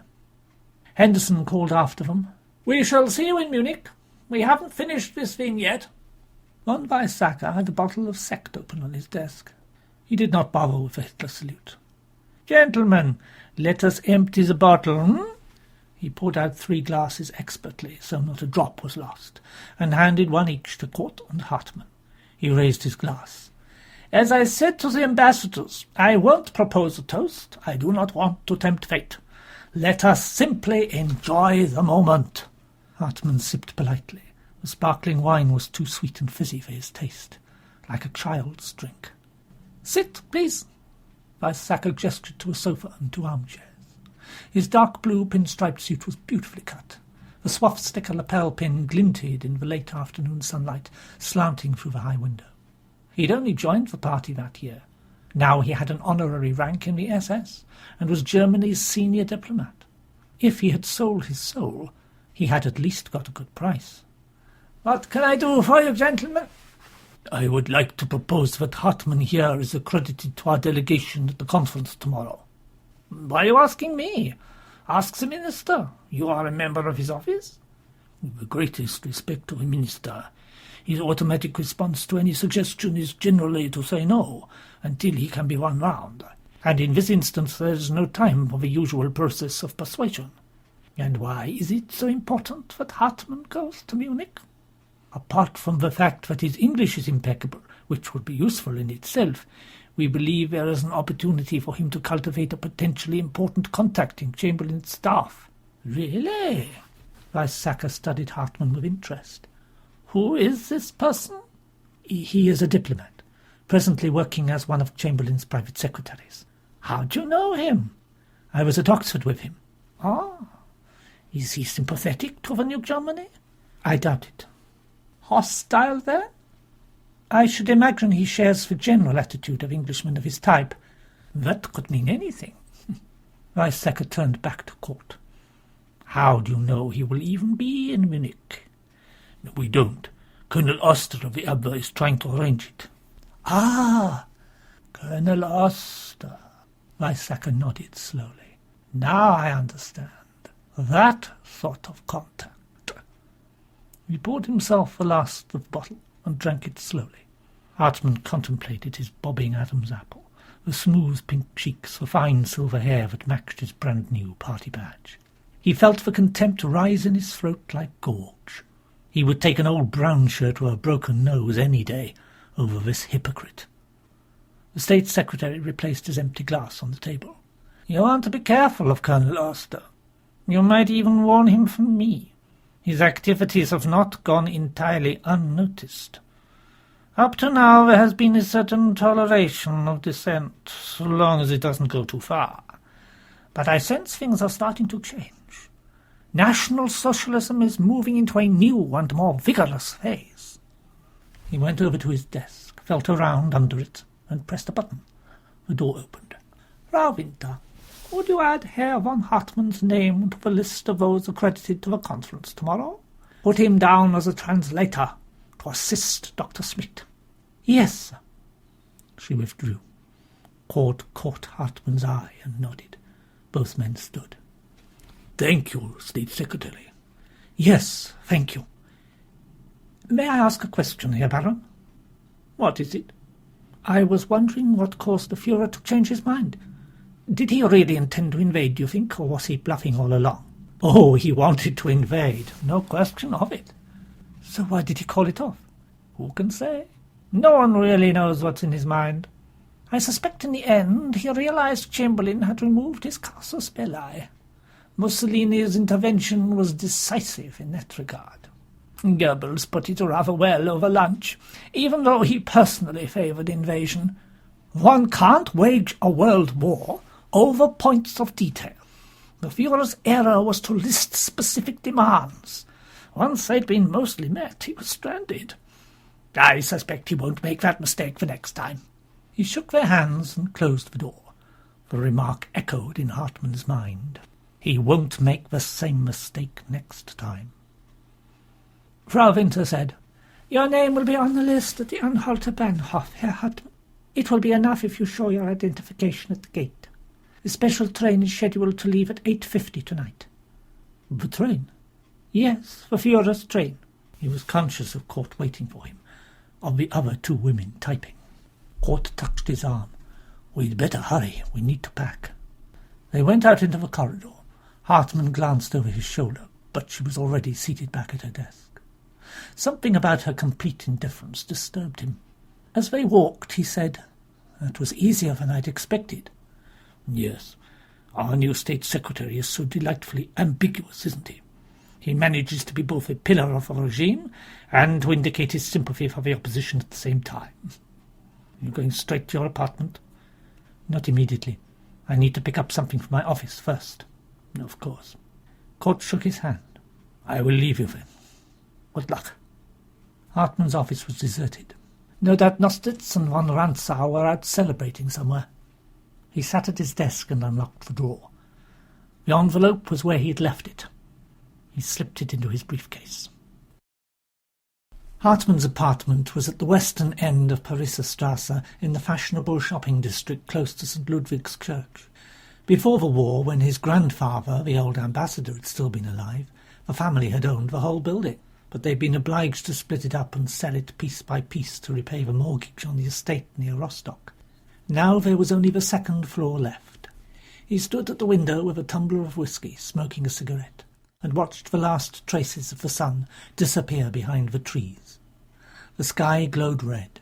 The trees looked like the shadows of primitive dancers cavorting around a fire. On the radio, the opening of Beethoven's Coriolan overture signalled the start of a special news bulletin. The announcer sounded half-crazed with excitement. "Prompted by the desire to make a last effort to bring about the peaceful cessation of the Sudeten German territory to the Reich, the Führer has invited Benito Mussolini, the head of the Italian government, Neville Chamberlain, the Prime Minister of Great Britain, and Edouard Daladier, the French Prime Minister, to a conference. The statesmen have accepted the invitation. The discussion will take place in Munich tomorrow morning, September 29th. The communiqué made it seem as if the whole thing had been Hitler's idea. And people would believe it, thought Hartmann, because people believed what they wanted to believe. That was Goebbels' great insight. They no longer had any need to bother themselves with inconvenient truths. He'd given them an excuse not to think. He drank more whisky. He was still troubled by his encounter in von Weizsäcker's office. The whole thing had been too easy. There had been something odd about her absolutely determined refusal to meet his eye. He replayed the scene over and over. Perhaps she'd not stolen the documents from von Weizsäcker's safe after all. Perhaps she'd merely been given them to pass on to him. The moment he thought of it, he knew it must be true. He stubbed out his cigarette and went into the bedroom. On top of the wardrobe was a small suitcase embossed with his initials, which he had been given when he was first sent away to school. He flicked open the catches. Inside were letters, mostly, from his parents and his brothers and sisters, from friends and girlfriends. The Oxford letters were tied together and still in their envelopes. He had liked the English stamps, and to see his name and address written in Hugh's small, neat hand. At one period he'd written to him once or twice a week. There were photographs, too, including the last photograph of them taken together, taken in Munich, the date written on the back, 2nd of July, 1932. They were in walking gear, boots, sports jackets, open-necked white shirts, a glimpse of a courtyard in the background. Lena stood between them, her hands gripping their upper arms. She was so much shorter than he was. It was comical. All three smiling. He remembered he'd asked the owner of the inn to take it before they set out for the day. Clipped to it was the cutting from a Daily Express he had come across in the summer. Among the Foreign Office's brightest young stars, now assisting the PM. Judging by the photograph, he'd hardly changed. But the fashionable woman beside him, his wife, this Pamela, she was not at all the sort of girl he had imagined that Hugh would end up with. It occurred to him that if something went wrong and his apartment was searched by the Gestapo, these souvenirs would be incriminating. So he took the Oxford letters over to the fireplace and burned them, one by one, setting fire to the bottom right-hand corner of each with his lighter and dropping it into the grate. He burned the newspaper cutting.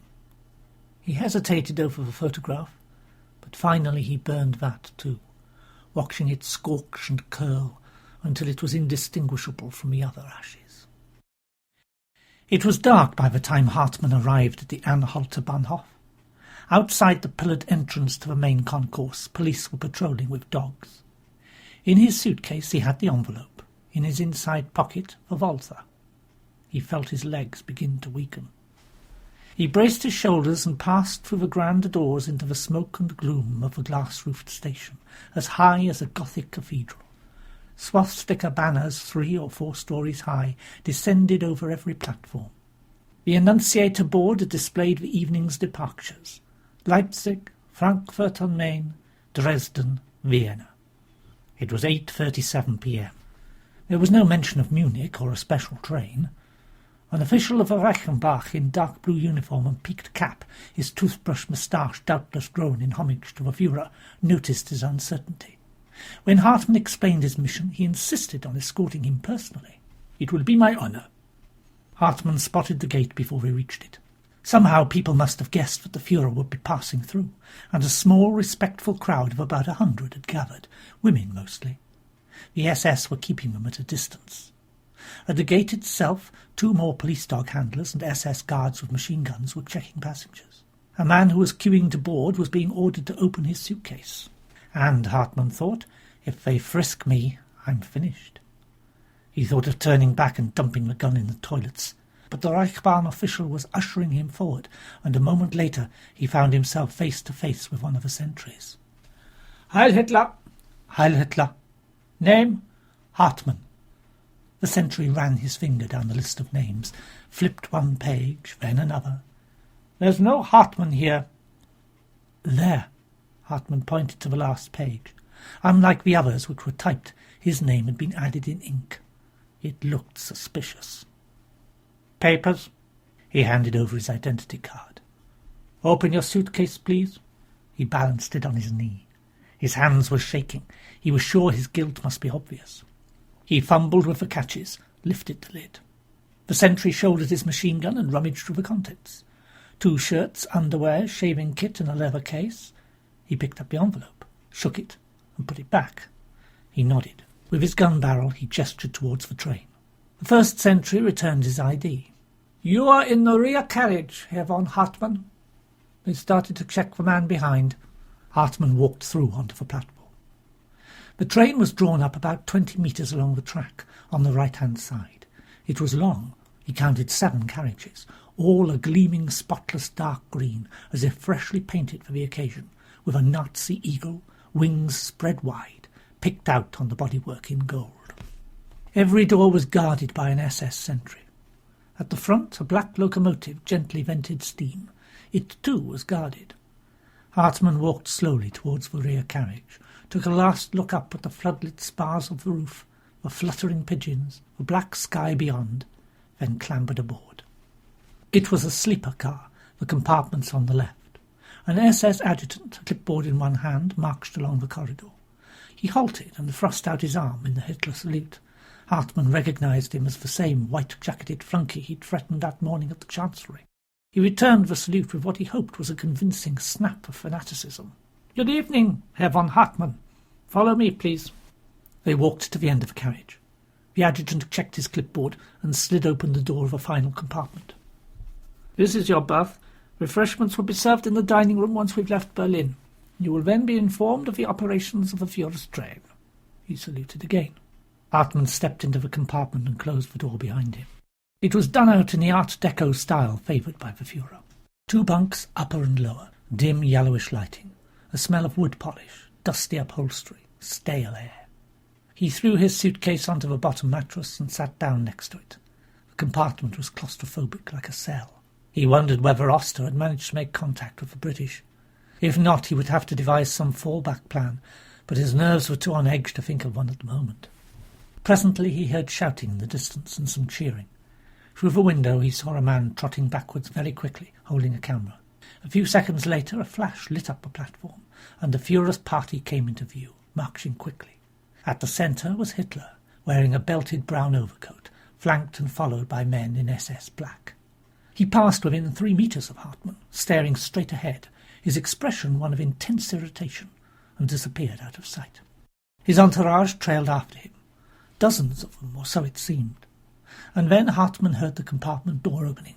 He swung round, and there was Sturmbannführer Sauer on the threshold, with the SS adjutant. For an instant he thought they'd come to arrest him. But then Sauer said in a baffled voice, "Hartmann, what are you doing here?" He stood. "I've been assigned to help Dr. Schmidt with translation." "Translation? Translation will only be required in Munich." Sauer turned to the adjutant. "It's not necessary for this man to be on the Führer's train. Who authorized it?" The adjutant looked helplessly at his clipboard. "His name was added to the list." Suddenly the train lurched forwards and stopped abruptly. All 3 had to grab on to something to maintain their balance. Then, very slowly, the platform began to slide past the window. Empty luggage trolleys, a sign reading Berlin Anhalter, the line of saluting officials, a procession of images that gradually increased in velocity until the train emerged from the shadows of the station into the wide expanse of the marshalling yard, as vast as a steel prairie in the moonless September night.